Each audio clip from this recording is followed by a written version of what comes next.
Педагоги Центра детского творчества Кобяйского района обновили стелу «Угольная вагонетка» у шахты Сангарская. Акция прошла в память о всех горняках, которые там работали. Подробности далее.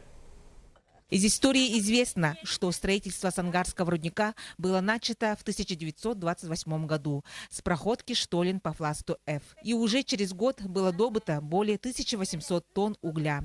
В годы войны шахта Сангарская вырастила знаменитую плеяду горняков-стахановцев. Эти данные сохранились на страницах республиканской газеты «Стахановец угля». В этот день на открытии мемориала эти исторические документы были напечатаны на большом баннере рядом с вагонеткой.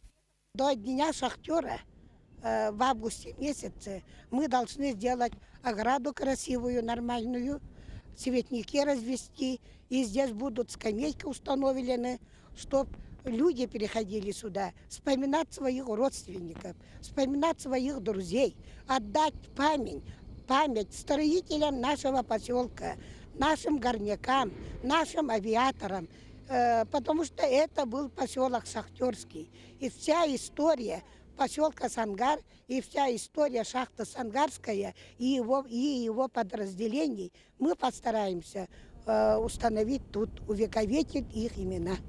Сангар является первенцем угольной промышленности в Якутии, и поэтому здесь как никогда уместен мемориал, посвященный шахте.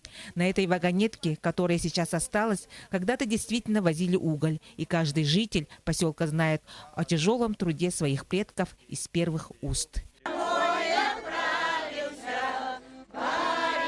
Татьяна Владимирова, НВК Саха, Кобяйский улус.